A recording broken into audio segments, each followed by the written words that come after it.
afternoon, good evening, good happy hour to all of you, and welcome to a very special edition episode of Perkasie First Friday. We're so happy you guys are here out in internet land, wherever you're watching. We want to officially welcome you to a really cool episode, and the reason is it's the second Friday of the month. We hope you guys had a great Labor Day. Obviously, it was a holiday for everyone, so let's do it now, and I hope summer capped off in a really fun fashion, and you got all the jitters out as we go back to school here in just a bit.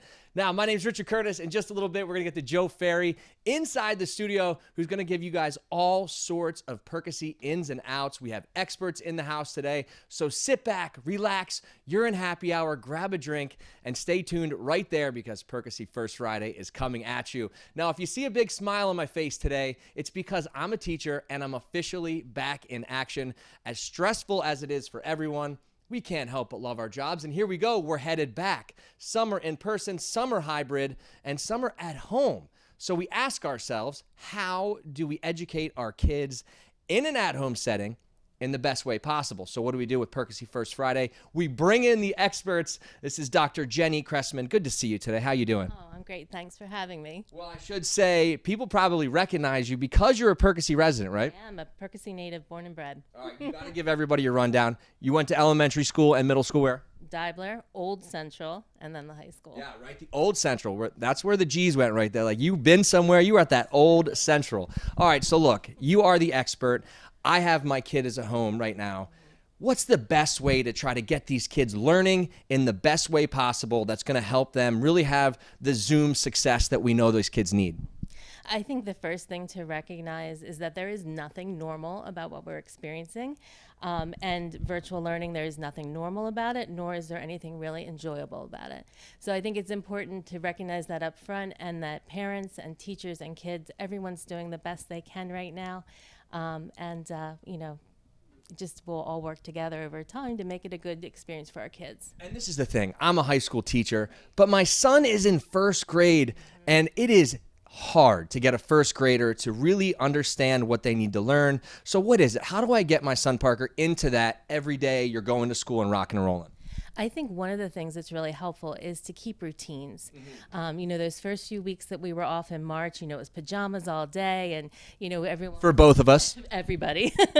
And then sort of reality has set in. So I think, you know, having established bedtimes, you know, waking up, getting dressed, you know, pajamas every once in a while, great, but not every day. So get up, put your pants on, people, all right? You're going to school. So now, all right. The top up. Right, so we got them in pants, and now what? And, you know, have a routine. You know, one of the best things that teachers do is that they'll provide a schedule for the day.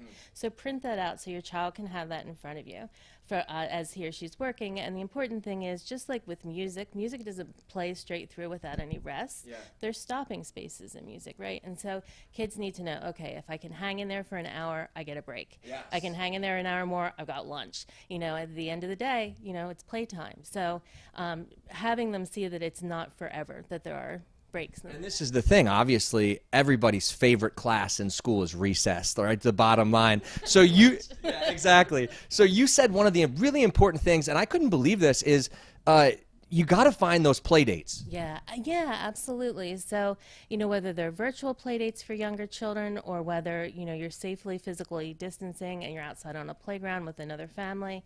And, you know, teens, you know, being in Google Hangouts or FaceTiming, they still have to have that social connection. It's so important. And that's the hardest thing about any of this, right? We can figure out how to teach. We can figure out how kids can learn. But they're wired to be with other children. Absolutely. So we have to figure out ways to do that for them. So my son's in first grade. My daughter is in fourth grade. Is there a cutoff? Do you think we need somebody there helping them along on this side of the virtual screen? Yes, the teacher's there, but what about on this side? Yeah, I think there's a gradual release of responsibility. You know, parents are probably going to need to spend a lot more time up front in September and less as the year goes on.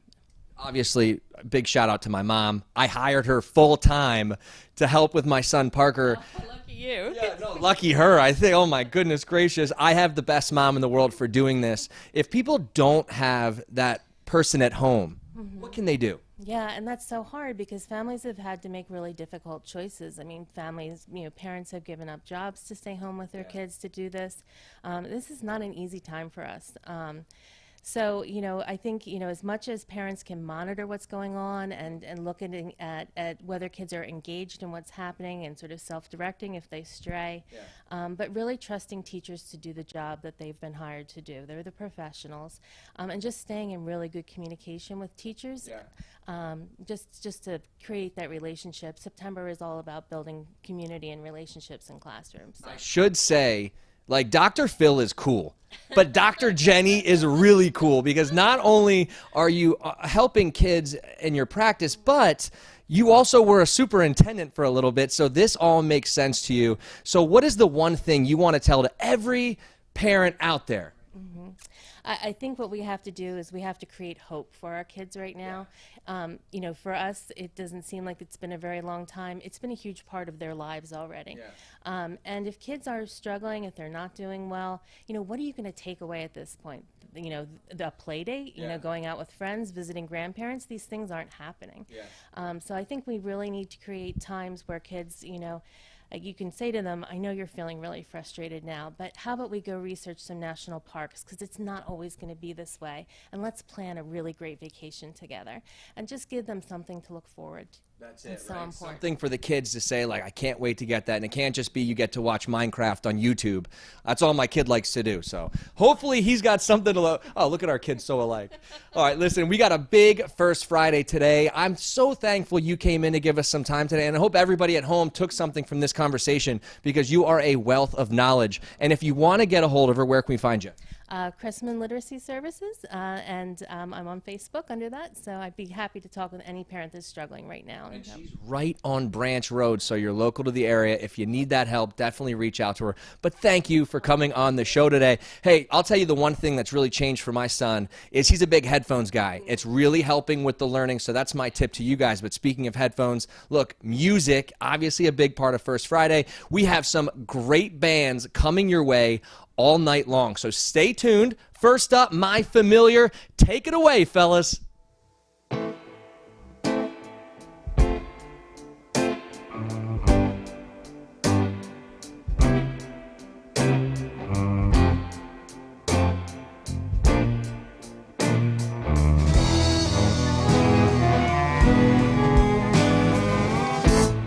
Something talking out of reach, very deep inside of me, plagues my heart like a disease.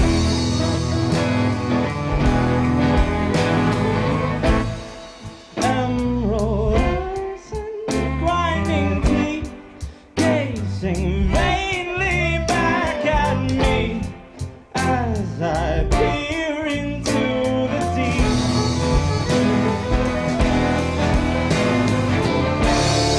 There were signs have been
Hey, welcome back inside PBR Studios. Look at us hanging out in this cool set. And I'll tell you what, I am so genuinely happy to be on it with you because you know how the earth goes around the sun, right? I got to finally sit down with you. This is Perkasie around Joe Ferry because you are the man that makes all this happen. You're way too kind. Well, we have a big team that does all this good stuff. And it's awesome to see. I'll tell you what, genuinely from my heart, guys, I am so thankful for everything you guys do at the PTIA. I mean, you have transformed this town and are continuing to do such a great job. So kudos to you and all the gang. Thank you very much. We appreciate all the support of the community, support from the Borough Council, from all the people that are doing it. It takes, as they say, a village to do something like this. Yeah, you're not kidding. And there's a ton of stuff coming up. Tons. And one of the things right off the bat is we're so pleased that Keith Fenimore and Brittany Brown are going to join us from Pine to Pink.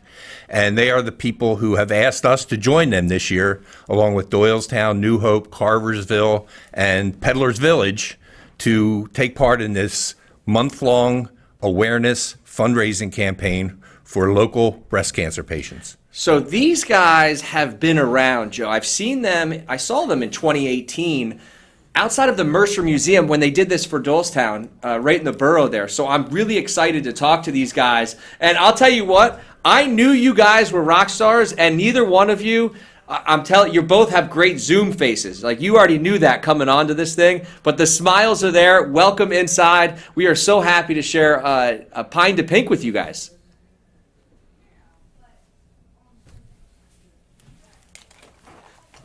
I think we can hear you now. Wait, time out, because we know sometimes we have audio issues. That happens everywhere.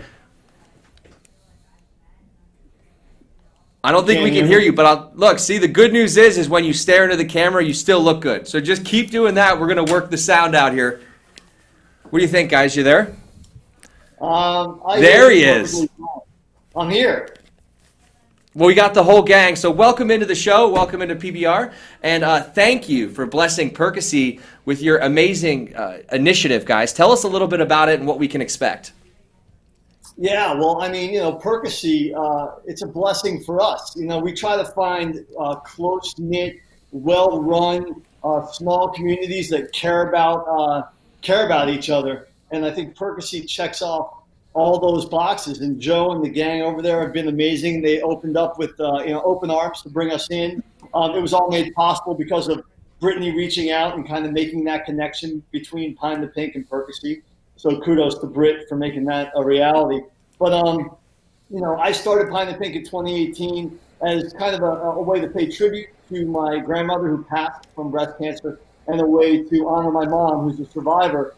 I just kind of was at a point in my life where I was trying to figure out what I could do to give back to the greater good. And I kind of looked at the way people had been doing fundraisers and awareness campaigns for many different things. And I just felt it was a little antiquated. There wasn't a lot of innovation. And so I wanted to do something different. And so we literally will be coming to Perkasie and taking over the town and creating an immersive, visceral experience that everyone can enjoy for the entire month of October. Well, I'm really looking forward to the, as you said, that visceral experience of all the pink lights that are going to be along 7th and Market Streets, all of our businesses, all of the municipal buildings, the town clock. Everybody's going to be taking part in this. And when you come into town in October in the evening, you're going to know something special is going on. So, Brittany, can I ask a question on behalf of all the storefronts? Are you going to take a paint roller and just start painting all of the storefronts pink? Miss Cindy's School of Dance already has a ton of tutus in it, but is this something they could say, all right, the whole storefront's going to be pink? I can't hear anything on my end. I have no idea what's being said. Oh, Brittany can't hear? Keith, do you want to take that one for us? I can take it, absolutely. So as much as we would like to do the paint roller situation, I don't think that would have been approved. So what we're going to do is we're going to change all the lights in town, the street lamps. The clock is going to be pink, and we're giving the retailers decals to put in their windows and Pine to Pink balloon arrangements that they can hang inside or outside their shop. And then we're encouraging everyone to get pink lights. Hello? And decorate their stores and businesses with pink lights as well. What a great opportunity. And how can the people in Perkasie get involved? Obviously, donations, stuff like that. Is there anything we can do? Brittany has already done a great job making contact with our businesses. A number of them have already decided how they're going to participate in terms of a special product, which they'll donate a portion of proceeds from. I know one of the things I'm looking forward to, and Keith's still working on the details, is a Pine to Pink conga car line that's going to come through Perkasie. Are you going to be headlining that? I will be part of it. I don't know if I'll be headlining it, but we're definitely looking for a lot of people to participate, to decorate their cars in the Pine to Pink theme, and again, show the community that we're behind all of our local breast cancer patients. Absolutely. And trying to help them get better. It's the Perkasie way. It's all about family. Do we still have Keith with us? Keith, can you give us one little wrap up here? Times, locations, you tell us where to be, and I promise the town of Perkasie will be there. Sure. Well, the great thing about Pine to Pink is it's a month long, and you can engage any way that you want throughout the entire month. But I will say that we have an app, and I'm going to hide about 25 virtual pink ribbons all throughout town. People can download the app and capture the ribbons, and they can get prizes, up to 50 prizes. Our biggest prize being 2 round-trip plane tickets anywhere in the continental U.S.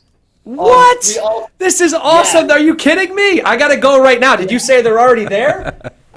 It's a free app. They're not there yet. October 1st to the 31st, they'll be there. Well, we are so excited, genuinely, to have you guys come in and turn this place pink. Brittany, I don't know if you can hear us or not, but we love you, girl. We can't wait for you to get in here. We've already heard some amazing things that you're doing. And Keith, thank you for picking Perkasie to do your job, which is keep getting the love out there, keep supporting breast cancer. Absolutely, and we ask folks to watch our Facebook page because we'll be rolling out all these details over the next couple weeks as they become available. Guys, thank you so much for being with us today. Best of luck here, and we cannot wait to see you here in the near future. Thanks, appreciate it. And if it's not just them, how cool is that? By the way, I'm getting in Joe's car, all right? The pink. All right. We're getting a pink Mustang. Do they even make them? I was going to get a pink Cadillac, but, do a Bruce Springsteen thing. Dude, maybe. We have to find somebody who sells Mary Kay out there. So if you sell Mary Kay, call Joe and I. You have to have the pink Caddy. I think if you hit a certain level, you get that. We'll find one. Yeah, we're going to rock that. We're pretty resourceful when it comes to that. Well, Pine to Pink isn't the only event that's happening in October. Because of the COVID pandemic and the restrictions that go along with that, the boroughs had to cancel our popular fall festival. Yeah. So I sat down this morning with Linda Reed, the borough's community outreach coordinator, and talked to her about what the Scarecrow Display Contest is all about. Let's hear from Linda. Linda, thanks. We're taking time this morning to talk to us about the Scarecrow Display Contest. First, tell us about the decision to cancel the fall festival this year. I'm sure that was a difficult one for you. It was a difficult decision. Perkasie has had an annual fall festival for over 20 years. So to cancel was very, very difficult. But with the limits on social gatherings and the requirements for distancing and the fact that this festival now has grown so that we draw thousands of people to the town for this one afternoon. And it's not just local people, it's people from across the region and even people from out of state. So it just seemed like the thing to do to cancel. And of course, knowing you, it was important to find something to take its place. How did you come up with the idea of a Scarecrow Festival or Scarecrow Contest? Well, one of the main features, or one of the nicest things I think about the Fall Festival, is the extent to which the community is involved. So last year, the cheer team came out and did performances. The football team did meet and greets. High school students come and volunteer. We have churches who come out and provide activities. Boy Scout, Girl Scout troops. There's just a massive effort by the community and our local businesses to come out and provide fun for the community. And so I cast around for something that sort of symbolized fall and let all those groups and people and churches join in and brighten up the town at the time. So I hit on this idea of a Scarecrow display contest as a way that people could safely do a fun outdoor activity, do something around fall, and make it about the community. Great. So how will it work? Tell us the details.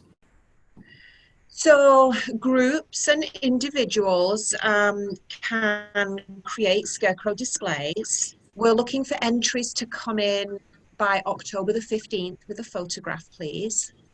So your display needs to be ready and installed by the 17th. So the 15th to the 17th, get it installed and ready. And then we're going to compile all the entries in a tour. So you can either drive around the area, the 18944 area, or we'll have a walking tour around the sidewalks.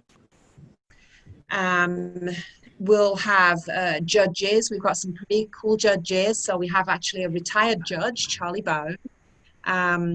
Tim Gibson is the creative genius behind the 10,000 Flowers project. I thought a farmer should judge a scarecrow contest. Makes a lot of So sense. Tom and Tricia from Blooming Glen Farm are going to help judge. And then Brent Koch, he's an art teacher at the high school. We have a great judging team. We have 4 categories. If you want to enter, the biggest, most impressive display, if you want to be in that category and you don't have a large area, the borough can help you with some, find a place on municipal land or in the park system display. And then we'll be judging through October 31st, Halloween, and then announcing prizes on November the 3rd. Businesses I just want to say businesses can get involved too. So businesses, if you send us a photograph of your display when it's up, we're going to run a Facebook voting competition on the photographs. So if I was you, I would put a big logo or a sign or something with my business name out there with my scarecrow display, and get those entries in by the 15th of October also. Thanks to the generosity of your regular fall festival sponsors, you're going to be able to offer some cash prizes with a little bit of a twist. Tell us about that. Yeah. So we have some very loyal and long-standing, generous supporters in our community. So I just want to give a shout out to American Heritage Federal Credit Union, Penn Community Bank, Grimbean and Thatcher, Thrivent Financial, and Perkasie Historical Society. Those organizations all immediately said yes to diverting the sponsorship funds from the Fall Festival to this competition. And that means that groups that enter a contest nominate a Perkasie nonprofit to receive a prize donation of $500. There are individual prizes which are a little smaller. I imagine the displays might be a little smaller than the big group displays, but those people can also nominate nonprofits. And the nonprofits either have to be based here or they need to have a significant impact here. And groups can explain that when they put their entry form. Well, that sounds like a lot of fun. It's also a great way to support some of our worthy organizations. So we encourage everybody to get out there, take part in the Scarecrow Display Contest. Linda, is there anything else that you would like to add? Yes, so entry forms are available on our website. It's perkasieborough.org/scarecrow-display. You can find the timeline, the rules, the judging, the entry forms are all on that website. Follow the event on Facebook so that you can see dates and some fun things going on. And I also just want to let the community know we are working on some additional programs for the fall. So watch out for information about the scavenger hunt. We're looking at doing some things for Small Business Saturday. The holidays are coming up. So keep an eye on the borough's Facebook page for lots of family fun in the community coming up over the next few months. Well, thank you very much. We appreciate everything that you do to keep our businesses and our community engaged with the different events that happen through the year. And we look forward to all the great creative ideas that you come up with. Thank you, Joe. It's a pleasure to talk to you always. Thank you for having me. Take care. Bye-bye. A huge thank you to Linda Reed. That was incredible. I got to tell you what I'm taking from that. People, $500 for a scarecrow contest. You make a cool scarecrow, you're walking away with some serious cash. Absolutely, and you're going to be donating it to a very worthy cause in the Perkasie area. Yeah, you're not spending it on pumpkin spice lattes, even though we know it's October and everybody loves those. Someone's going to need that. But Exactly. How about it? That's going to make the town look great. One thing I want to mention about the Scarecrow Display Contest is Perkasie Town Improvement Association is working on a starter kit that people can purchase for $10. That's a And great idea. It'll get you the basic materials to get started on your scarecrow, and then it'll be up to you to add the creativity. I mean, that's exactly what you need, because I have no idea where you even start for something like that. I guess grab a stick and just start dressing Well, we're it going up. to provide you with the stick. We're going to provide you with some other little materials, but then it's going to be up to you to use your creativity to make it the winner. Perkasie's pretty creative, so I think they're going to be okay. But we have a ton of news coming up at you guys right now, and I'm kind of seeing a buzz going on around the town right now. There's a lot going on in Perkasie, and that's for sure. And I wanted to share a couple of the things that are happening right now. I hope a lot of people have seen the new sign that's been installed at the Veterans Memorial over at Menlo Park, and that's thanks to the Garden Club. They did a great job having the sign installed and also sprucing up that area to make sure it looks presentable. And it really is a nice place. The playground looks phenomenal. The garden looks phenomenal, and now they have the sign that's looking equally as excellent. Yep. It's turned that whole corner into something And that's really kind nice. of an entranceway to Perkasie. It's kind of our gateway, I would say, Yeah, to the you're not borough. So kidding. we want that to look really sharp. Great place to look. So what else is going on? Well, I want you to tell us about a new microbrewery coming to town. I was going to say, don't give away the hints here, but you can see me throwing the hands in the air here a little bit. People of Perkasie, get ready. Buckle up. It's coming at you. Mystic Ways Brewing Company. By the way, whoever did the art on this, really, really nice job. These guys are getting ready to hop in there, and they've started the work here. This is going to be Perkasie's second brewery. Some towns have none. Perkasie, we love you guys. You're getting 2. And that's already started. It's going to be on Walnut Street next to Thready's, correct? Right across the street from where we are right now. And this gets better, because word on the street says there is a third brewery going in. Who's giving these things out? It's like candy. Everybody gets a brewery, and we love it. I know. We're going to have Walnut Street is going to be the brewery corridor of Bucks County. And word on the street says, are we going 4th brewery? Joe's Garage. He's giving out bottles and cans. That will be underground. All right, there it is. We'll keep that on the down low. Too. Yeah, all That'll right. just be for us. VIPs only. So what else is happening? Well, we had a really nice gesture by a local painter. The Twin Bridges. Everybody's familiar with the Twin absolutely. Bridges over in Menlo Park. Kind of looking a little raggedy over the last couple of years. Especially after the storm. The storm didn't help, but these guys, Nathan Bailey from NJB Painting in Hilltown, he loves that bridge. He loves his community. So guess what? He got his crew out there. He supplied the paint. He supplied the labor. And the Twin Bridges are looking great. People can go back out and have their wedding pictures taken there again. We're back in shape. Well, it's probably one of the hottest places in Perkasie to get your wedding pictures, the family photos. Go back on my Facebook page, guys, and you're going to see yearly photos of us all cuddling each other on the bridge, right? That's where you go. It's the best place to be. Well, it's going to look good once they get the facelift. So much happening here in Perkasie, and it's only getting better. Hey, music, the first band was awesome. It was great. I mean, the Sunday sessions here is just something that we really look forward to every week. It's another band each week, another playing original music. Yep. And we really enjoy what they do. All right, so look, we have another band coming up right now, and these guys have a really cool name, really cool vibe. Their Sunday session was something that, honestly, I watched and I was like, this is incredible. So here, for your viewing pleasure, is Roy and the Secret People. They're not going to be secret much longer.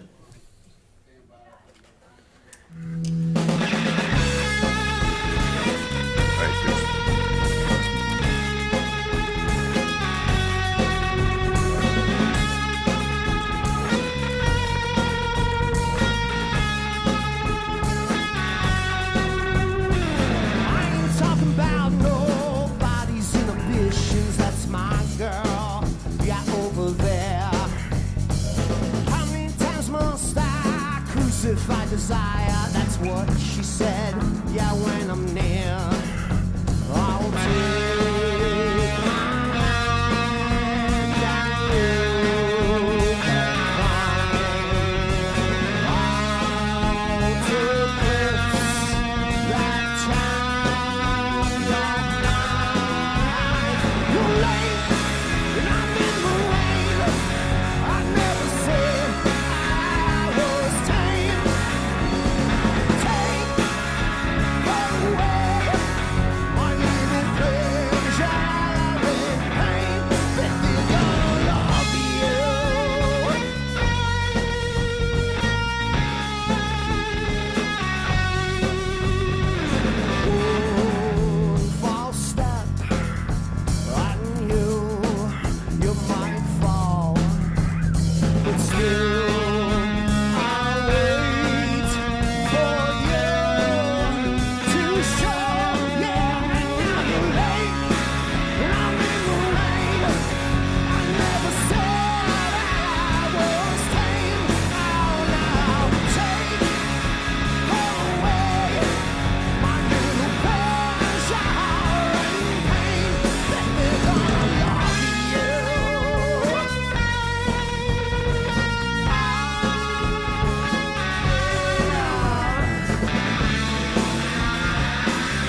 desire, that's what she said. When I'm there, oh God, and now you're late, and I'm in the rain. I never said that I was tame. I'll now take her away. My little pleasure and pain, that they're gonna love you. That they're gonna love you.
Because you don't want to be late at all.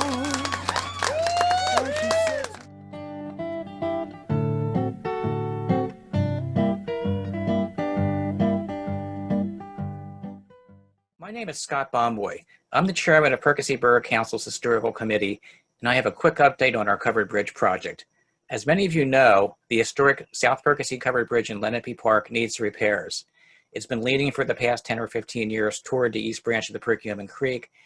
It recently had some minor flood damage we need to address. And for the past year, we've been working with the Perkasie Historical Society and the Bucks County Covered Bridge Society to raise about $100,000 to match a state grant. We got great news yesterday. The state will give us the grant for $100,000. We've hit our initial fundraising goal of $200,000 to start the project. It may cost a little bit more to do some of the actual work on the abutments and the masonry beneath that. But our plan is to start planning in November, doing the site plan with a qualified bridge restoration expert, and in March of 2021 to start restoring the bridge. But our plan is to re-debut the bridge hopefully in June or possibly early July at Community Day. So thanks again for all your help from the community. We got all kinds of donations and support for the past year, and we'll have more updates on the project as we have more details. And thanks again from Perkasie Borough.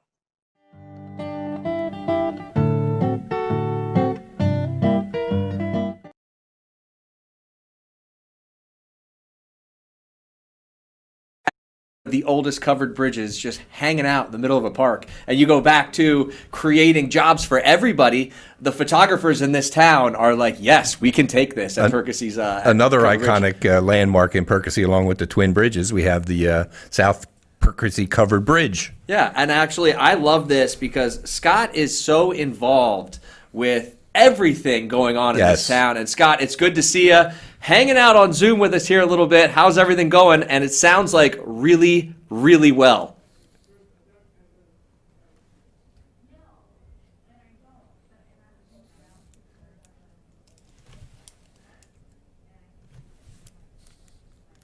Grateful to get the $100,000 match. You're not kidding. Great. I mean, this is incredible for the town. It's incredible for you guys in the Historical Society. What about design? Are you seeing that money? I know there's just general upkeep. Are you trying to implement anything new to the bridge, or is it simply, let's make this thing strong, let's make it sturdy? We can't really do anything new to the bridge because it is historic and on the National Register. So what we're going to do is basically restore it to its 1958 condition, or really when it was moved in August of 1958. So what we'll do is we'll have a contractor, very few people who actually work on covered bridges, come in, jack the bridge up with hydraulic jacks, suspend it, and go through piece by piece of the bridge and repair all the wood that's not in good shape. and just lower the bridge back down on its abutments. And that's the extent of the project. Probably a new roof, some new siding, but it's probably a 2 to 3 month job to do that. So 2 questions that kind of backfold here each other. What color is that bridge? And is that something you could just go to Home Depot for? And who's doing all the work? Well, we don't know who's doing the work yet. We have to put it out to bid, but I do know the people in the country who do that kind of work. There are about 5 companies who do extensive bridge restoration. I don't know the color. Up until the 1950s, the bridges were not painted in Bucks County. And that was a marketing gimmick in the 50s to get people to actually come in to tour bridges and do different things. And it's faded because red's a dark color and red absorbs sunlight, so we probably don't know the true color. Interesting. Scott, I know that with the state's budget woes, the fate of this grant was up in the air really for a while. Why do you think the state invested $100,000 in this bridge? Well, they had the money because it comes from the real estate transfer tax fund. So they did have $2.6 million to allocate. It's the most historic bridge in the state, probably either that or the bridge in Gettysburg. It's from 1832. There were no bridges in that time period, really, certainly in Pennsylvania, that are relatively intact. It's the 3rd oldest type of its style, the town style in the country.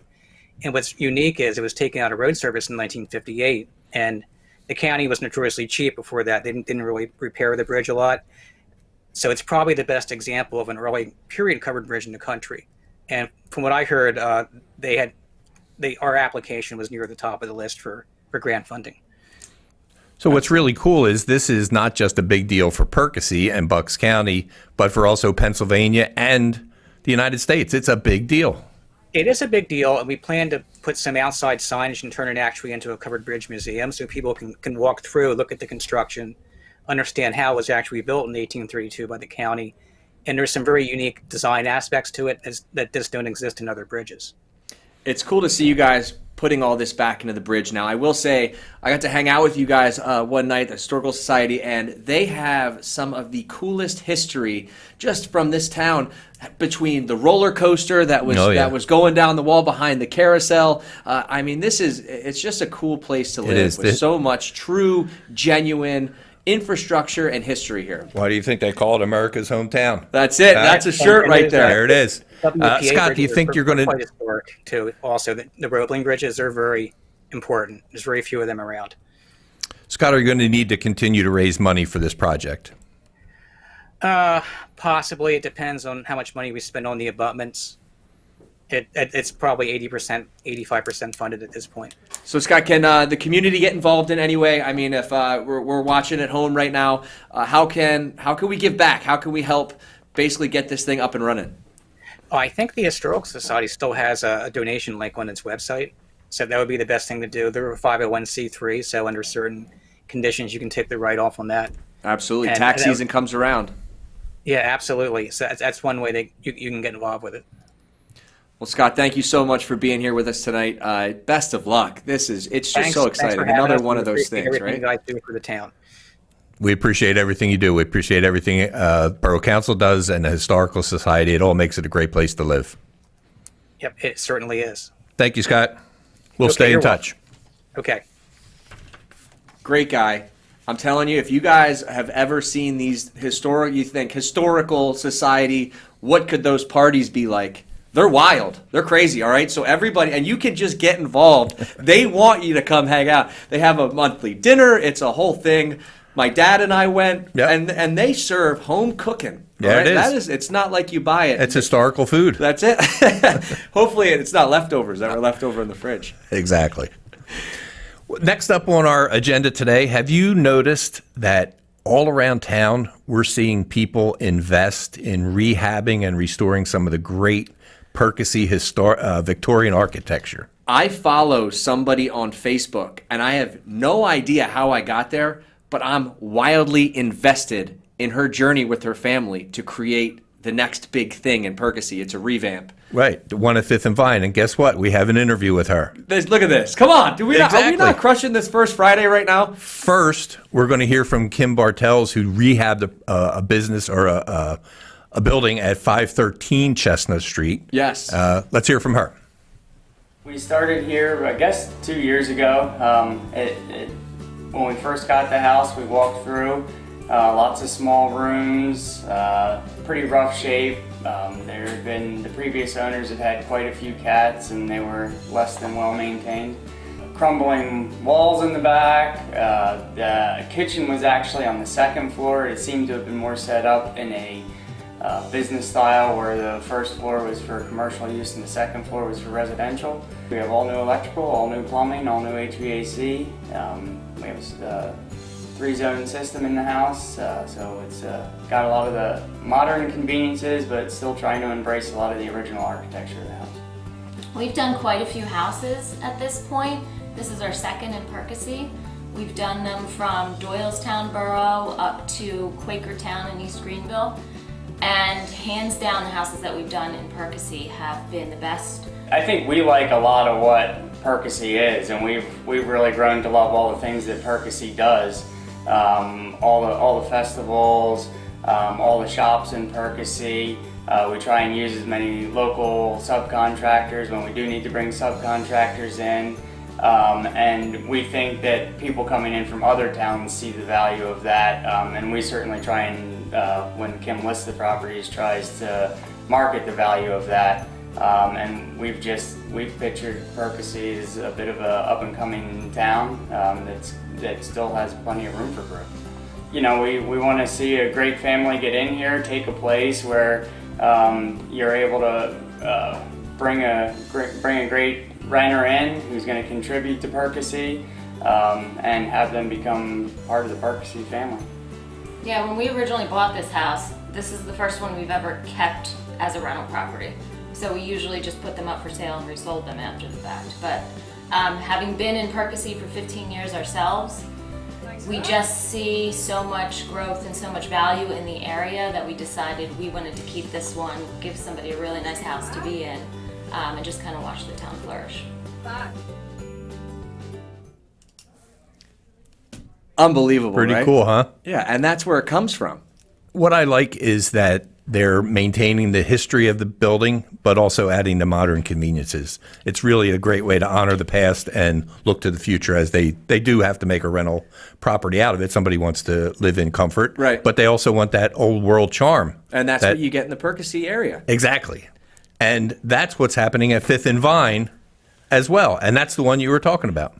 When he told me we got to see the inside scoop today, I did one of these, I'm following someone's story on this right now. And it's Jackie Walsh and her husband, Brian. Yes. And I'm telling you guys, I never knew what the inside of this picture is, a carriage.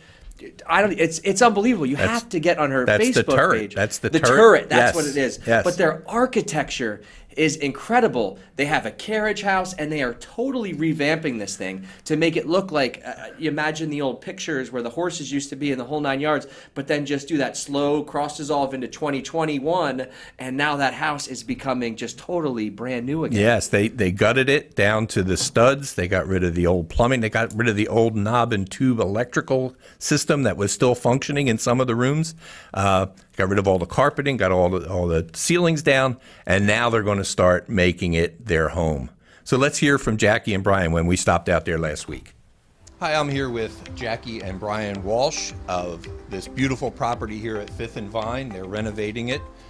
Jackie, tell us a little bit about this project. So currently we live over on North 6th Street. We've walked past this house for 7 years, and always kind of wondered the history. Things happen, right? We get a hold of the property, and now we're just trying to kind of do what we did at North 6. Give it back its charm, but give it back its bones too. Right, you gave us a quick tour before we started interviewing here, and really your goal is to honor the past while adding to the present and the future. Yeah, for sure. It's in great shape, right? It was just let go a little bit. So restoring windows, keeping as much original as we can, but updating it a little bit so it's current. What has been the biggest challenge, would you say, so far of doing this? It's actually coming up with the order at which to restore things. What has to be done first, roofing, mechanicals, and then secondarily stripping paint and doing the pretty type of work. What's been the community's reaction so far? Mostly great. We've had a little bit of, bite back on a few of our changes out front. But some of the things we had to do, people were upset we took down the trees. They were rotted. The roots were pushing down the wall. So you see how the front wall is crumbling. It was because of those trees. So we had to expose the house to be able to fix it. So I think most people are pretty excited. We have a lot of good feedback. Well, thank you very much for taking time today. This is a great project. I think it says a lot about the emergence of Perkasie as a destination, that folks like yourself and other people in this story are willing to invest in restoring the architecture of Perkasie, and we really appreciate you doing that. Thank you. Absolutely. Yeah, we love it. Thank you. Jackie, Brian, incredible job. That is so exciting to see the revamp there. Can't wait to see how they progress. Now, they expect it'll be about a year before they can move in, probably about 3 years before it's completely done. I mean, Brian's talking about stripping banisters down to the bare wood, restaining, shellacking. Yeah. I mean, he's got the patience of Job to do that kind of work, but it'll be a magnificent showpiece when it's done, and I can't wait to see he's it. He's got the patience. Jackie's definitely got the energetic feeling. I met her in person, and she is just an absolute firecracker, just a great person. And congratulations to both of them, revamping this town, making it look great. So good work. But we move up the street a little bit to where my neck of the woods is, which is South 4th Street. I'm right up the hill, so if you guys want to knock on the door and say hello, feel free to stop in. But, Joe, there's one thing that my kids love, all right? All summer, we've been there for years now. One of the best things to do, my wife and I will sit on the back porch and we'll just listen to the carousel music go around and around. Never gets tiring, does it? It doesn't. And then my kids get to go up there and they ride that carousel for hours at a time. But it's been a bummer, because it has not opened this year, obviously, with the circumstances surrounding everything. So we popped up there. We have to see how they're revamping the place as well. And just get a behind-the-scenes look at what's happening with the carousel these days. Original carousel was first built here in 1892.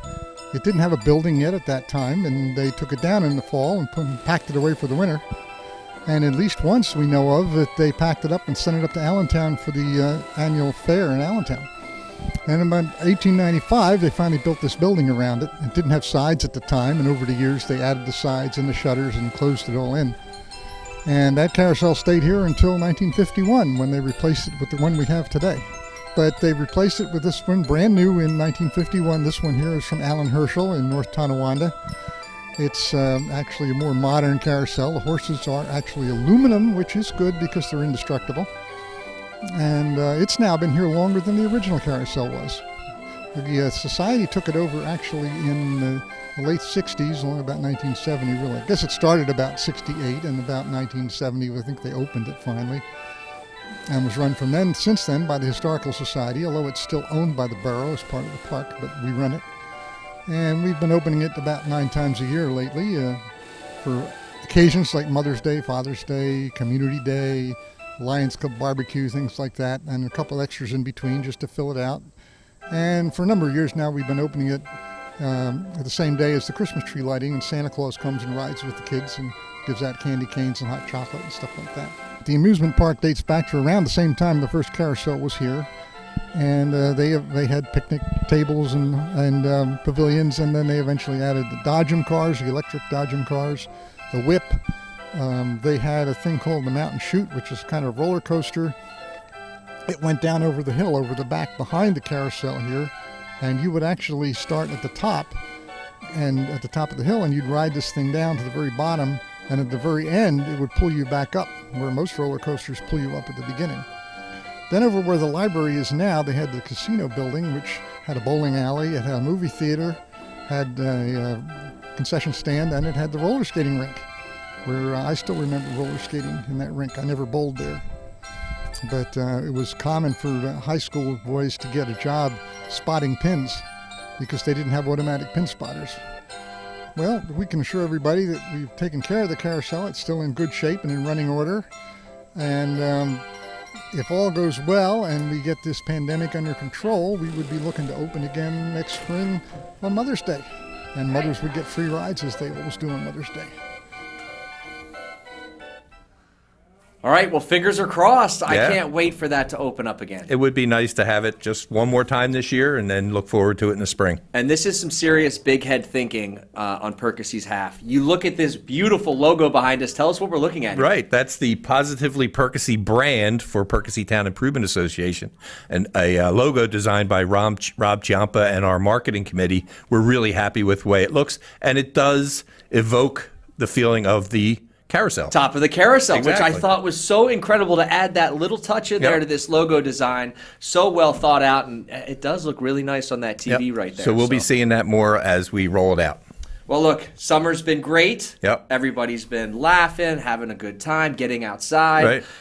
What'd you do? I'm just curious to see what Joe Ferry does on a summer autumn self, because you are retired, correct? Exactly. Retired from the Pennridge School District was my most recent job. But I just chill. I do what I want to do when I want to do it, how fast I want to do it. And some days that's a lot of work, and some days that's absolutely nothing. That's why you look so vibrant right now. I thought it was a new skin routine he was doing. No, it's just retirement, people. It does agree with me, that's for sure. But I'm always looking for things to do like this. This well, is you very have cool. you have a grandson, right? I do. And he got into some summertime stuff. Yes. So we thought it would be a good idea to ask the community, what did kids do during the extended shutdown and then into the summer?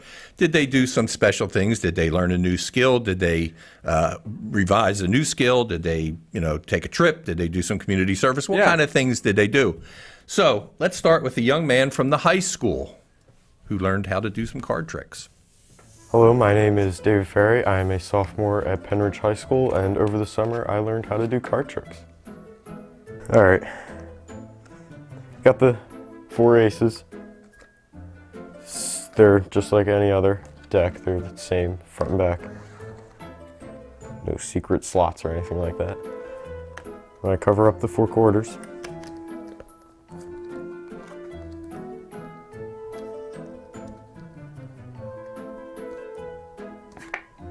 They're diagonal from each other. Same spot, in the same corner. These are gonna also go in the same corner. 3 quarters, all together. And finally, the last quarter. Same spot. Come on. He was amazing, huh? All right. Yeah, because I'm sitting here going like this. I got to be able to see what he's doing. And this TV is big, but it's not big enough. I did not catch that trick. Well done to you and your grandson. Can you believe that handsome dude is my grandson? Yeah, absolutely. I mean, come on, give me a break here. But I'll tell you one thing. When Granddad says, "Hey, you got to come on First Friday," I don't think he had a say in it, did he?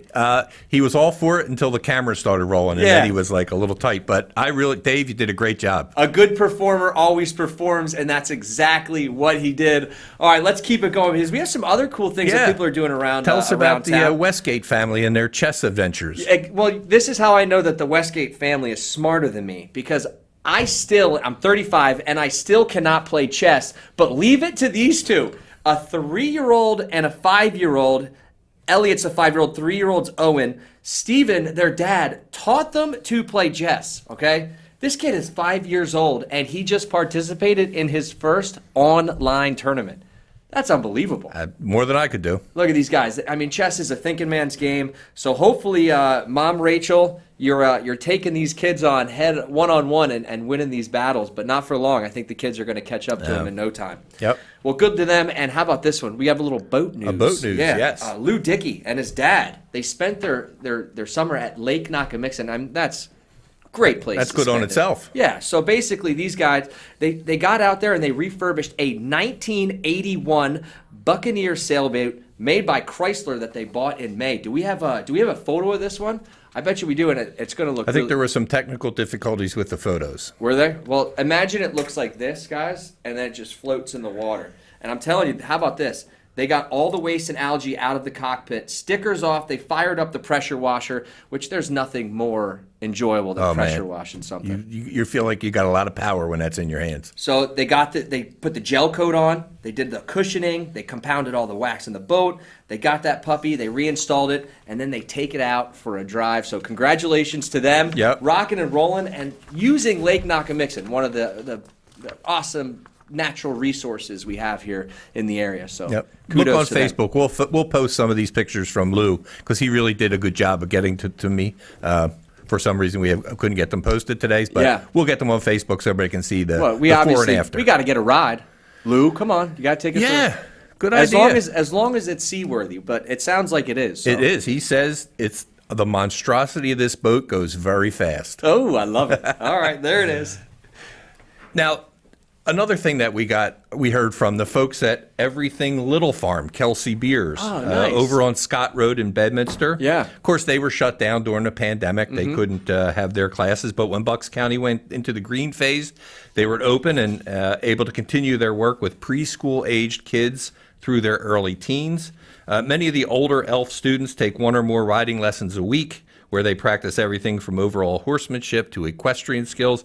That little lady there is my granddaughter, Sarah, 9 years old, who took third place All in right. representing ELF in the Once Upon a Time Farm Horse Show recently. That's very and cool. she's with Fern, and Fern is her favorite pony. That's who she likes. But that picture, I mean, forget the fact that it's my granddaughter. Yeah. Look at the connection between You're her not and kidding, that right? horse. Yeah, they look happy together, And that's what it's all about. she's got a little blazer on right there. Looking She good. is so proud of herself when she's on a horse. So, Who's good prouder, job, Sarah. her on the horse or you that you're her granddad? Ty. Yeah, that's a good Ty. tie. Well, congratulations to her and everybody at the farm. Yeah. I like the group shot in there. Corey, if you go back to that one, it is, you can tell. As a teacher, I'm going to say I'm an expert. I can tell when kids' smiles are real. Yep. That's something good right there. They got the chemistry that's just right for Everything Little Farm. I get to go over and watch them practice every once in a while, and the job that Kelsey Beers does with the girls, or all the kids actually, is just amazing. They're so respectful of the animals. The animals enjoy what they're doing. It's a great thing all the way around. Everything Little Farm, Scott Road in Bedminster, everythinglittlefarm.com if you wanted to learn a little bit more about Yeah, it. and I'm a Bedminster guy. I grew up. There you go. I'm a Bedminster Bobcat, as the Pennridge people like to say. A bobcat. Yeah, exactly. So, ooh, look out. All right, so not only that, we have one more that we want to talk about. And it just happened the other day. Jonathan Turner, for his Eagle Scout project, organized and held a flag retirement ceremony.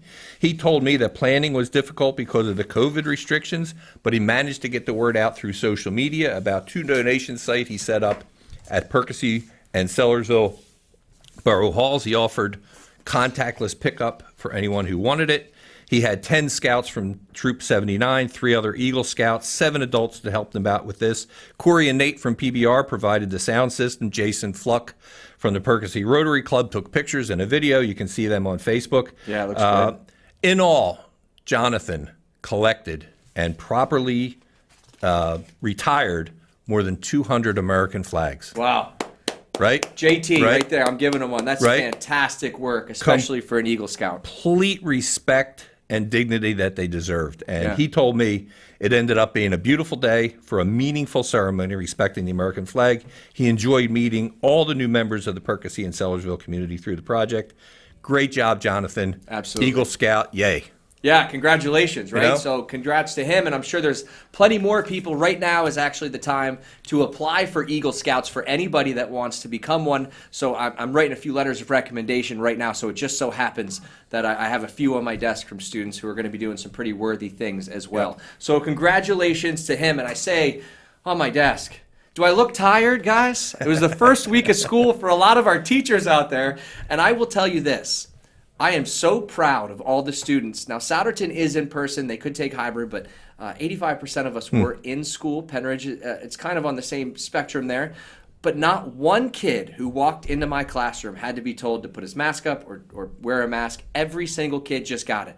And it was really good to see everybody kind of doing their part and an understanding, hey, we're back at school now and we got to get some stuff going. And I think part of setting up that kind of dynamic between teacher and students was what our teachers, at least the Pennridge teachers, did during the shutdown to stay connected with their students. And we have a little video of what some teachers did over at Guth Elementary. Let's take a look at that.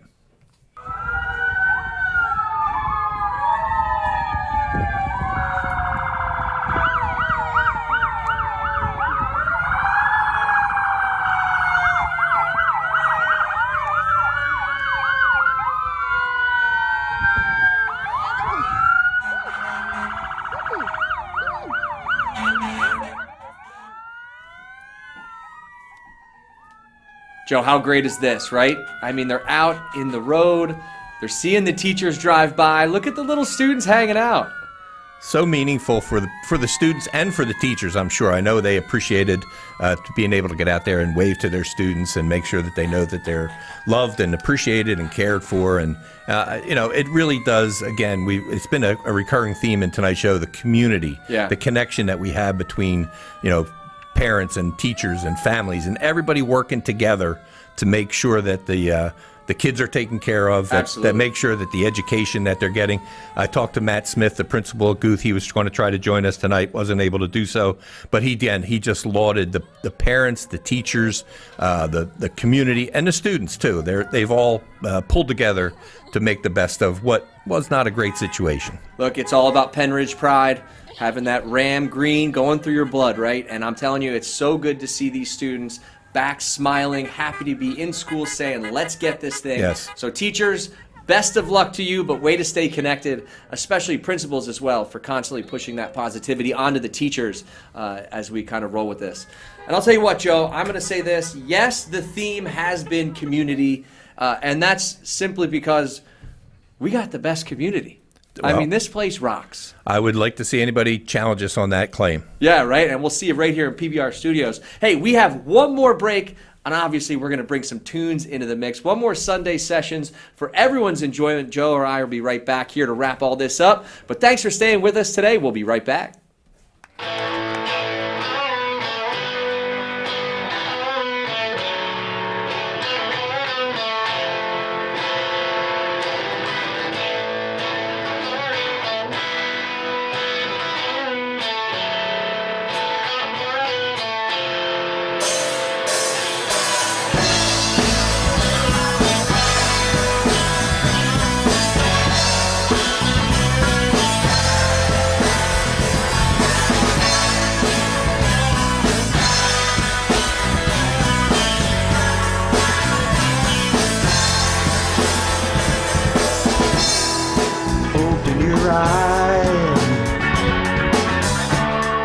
Eyes only colors you can see, swirling around you. Take hold, let your soul free. With your thoughts, you create the world.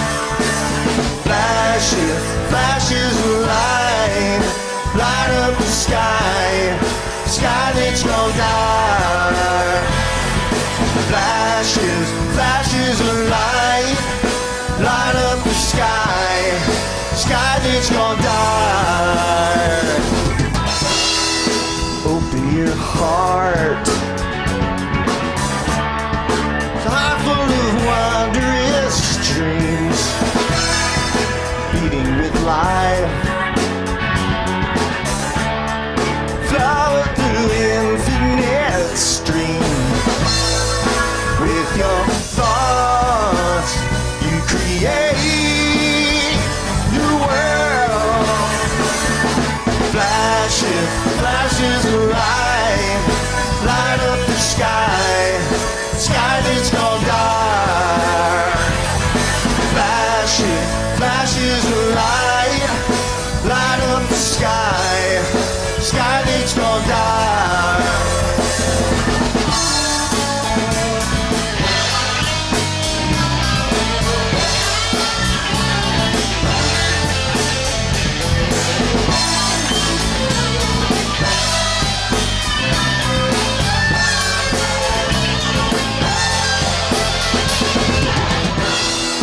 Open your soul,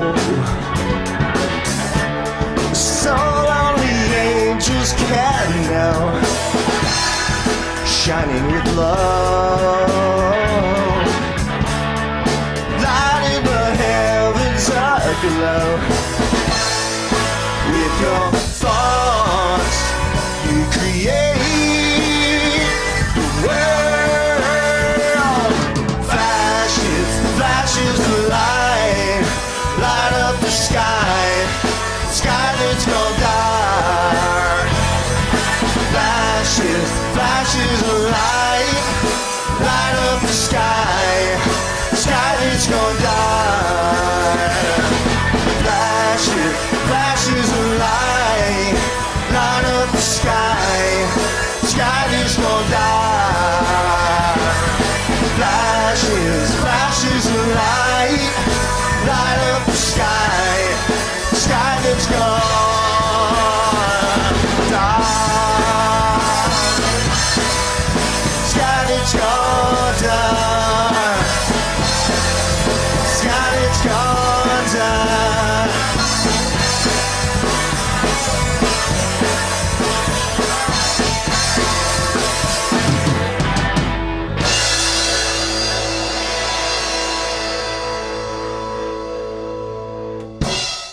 All right, that was the Joe Kirshen Band. Those guys rock. I saw you up here dancing. That was pretty cool. I do a little bit of shaking from the waist down, right? I try to keep it, you can't see, I'm doing a little toe tap down here. Hey, this show has been so fun hanging out with you today. Really and we're cool. not quite done yet Nope. because obviously with Perkasie, everybody's kind of family first. We know that. We talked to the community today, and everybody wants to help each other out, especially neighbor to neighbor. Tell us about that. Yes. Well, neighbor to neighbor is something that a fellow by the name of Lyle Richardson started, and it's a way for him to identify specific needs in the community and then meet those needs. Lyle was going to join us tonight for an interview, had an emergency of his own and couldn't make it. So we're going to have him back in next month. Which is perfect. That's going to get him in here. And we'll find out a little bit more about neighbor to neighbor. What we wanted to talk about next is spend 10, support a friend. Yeah. Which is not too dissimilar to that. Right. But it's an idea that we borrowed from our friends at the Upper Bucks Chamber, and we did it last month at Chimayo Gallery. And the concept is we designate a day and a time, and we just ask people to come in and commit to spend $10. Yeah. It's a way to infuse some cash into a business. Absolutely. It's a way to get new people into the business. Super successful already as well, which is why it's coming in. It was really Perkasie cool. now. Let's take a quick look at a video that we produced at the one at Chimayo. Hello, we're here in front of Chimayo Gallery in Perkasie today with Danielle Bodnar, Executive Director of the Upper Bucks Chamber of Commerce, and it was Danielle's idea to have a cash mob to help our businesses through this pandemic. Danielle, thanks for your time. Thank you so much. We're really excited that we got to collaborate with the Perkasie Town Improvement Association and do anything to really support our local businesses in the Upper Bucks region. What is the idea behind what we call the Spend 10 Support a Friend event? Well, initially it started with us doing a cash mob, which if anyone's seen TV shows or different things, they had flash mobs where everyone would come and dance in front of an area. The idea is that the mob still comes, and instead of dancing, they infuse the business with cash. So with the new COVID issues that we've had, we didn't want to have a mob of people, so the idea of Spend 10, Support a Friend came out, and we loved the idea and wanted to help in any way we could to just continue to alert people of the local businesses around them that they need to support, and then just show that support to the local businesses and just spend some cash. So far, so good. We've been open for about an hour and I've had so many wonderful customers in, and just it's been really fun, and we're feeling very, very grateful. So just about everything that we sell is also online at chimayoperkasie.com. You can go there and click on shop and you'll see everything that we've got.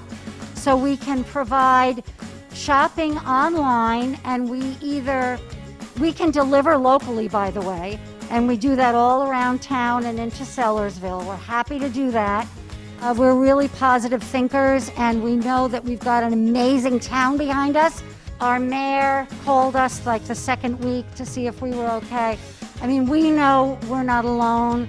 We've got an amazing support system in Perkasie. So I would say we are luckier than most businesses, quite honestly. So there is the benefit of the one-time spending of cash, but then there's also the long-term exposure to a new business possible. Right, and I think every time someone says, oh wow, I forgot, I can go there, and then they tell a friend, and that person tells a friend, and you give that gift to somebody else. They say, oh, where did you get this? Oh, I got this at this great gallery in Perkasie. I think it's a lasting effect. The ripple effect of just one person doing something can have a big impact. Well, we appreciate your partnership with Chimayo today, and we hope to do this again for other businesses in Perkasie. Thank you so much. We're 100% on board. Let us know. There has not been one package I'm not smiling coming back from. Are you kidding me right now? Amazing. I mean, that was such a successful day for Chimayo. They've experienced new customers, as they said, and it was so successful, we're going to do it again. Awesome. Okay? And we're going to do it at Treasure Trove, which is at the corner of 7th and Market. And honestly, Great people secondhand will store. fall in love with that place. Yep. September 18th, 11 a.m. to 1 p.m. We just ask you to come in, spend $10. You'll probably spend more, but at least spend 10. Yeah. Meet some people, have a good time, have all the social distancing, respect that kind of thing. But come out, explore treasure trove. I'll guarantee you'll find something in there you never knew existed. You can meet the celebrity Joe Ferry there. He's going to be there hanging out. I mean, you got around town for this episode, and I'm so excited to see it. And it's not even, it just doesn't stop, because now you have one more really cool nugget you want to tell us about. Little Theater Workshop. Lynn Mullen in Perkasie is trying to develop this concept. So we have a video that she submitted. Let's hear what she has to say. Hi, everybody. My name is Lynn, and I am the founder of Little Theater Workshop. We are a young, small educational theater company providing affordable drama classes right here in Perkasie. This fall, we have an exciting lineup of virtual class offerings, ranging from a weekly storybook theater class for lower elementary students to our monthly improv incubator for adults. Other class topics include playwriting, history of musical theater, preparing for the musical theater audition, intro to improv for youth, and voice lessons. And we're also looking for actors for our first ever company production, the hilarious new play, 10 Ways to Survive Life in Quarantine by Don Zelotis. Our first set of classes start next week, so don't miss out. To find out more information on all of our classes and to register, check out our website at www.littletheaterperkasie.com. You can also find us on Facebook at Little Theater Perkasie and Instagram at Little Theater Workshop. Thank you to the Perkasie Town Improvement Association and Perkasie Live for providing this opportunity to share what we're working on. As a thank you to the community and to give everyone a chance to see how theater can actually work on a virtual platform, Little Theater Workshop will be hosting a theater games sampler class on Zoom right after this program at 7:30 p.m. So join us for some games. All ages and experience levels are welcome.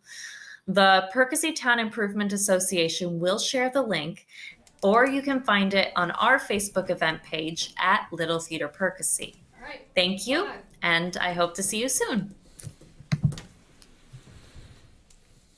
Well, there you go. If you need something to do tonight, now you have something. I just think that's so cool. The concept of a little theater workshop in a town like Perkasie is just perfect. Again, you have about 6 minutes, take a breather, get something to drink, and then get to that sampler and find out what Little Theater Workshop's all about. Well, just another way to get involved. What a great night we've had here. It's amazing. And this is just a sampling.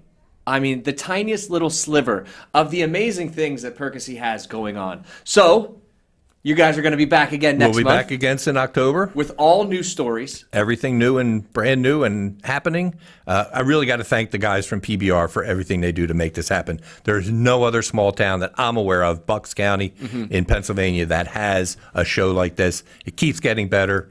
Thank you, guys. We appreciate it. I mean, that's the reason I'm coming back smiling on these packages, because they're so well produced. And all these businesses out there that are getting highlighted, let us know where you're at. If you want your store or your shop or your business, something, a story that they could get out there, we want to get it out for you. So make sure you jump into the Perkasie, our Facebook page, right? Perkasie Town Improvement Association. Check us out. And that's where we post all the important things that are going on. And the show will be on. Make sure you guys share it out to all your friends in Perkasie so they can see exactly what they're doing. And even their friends in other towns so they know that the hottest real estate is right here. Exactly. Did I mention we have 3 breweries coming? Let's put the brakes on that, all right? Hey, everybody, thank you so much for being here with us today.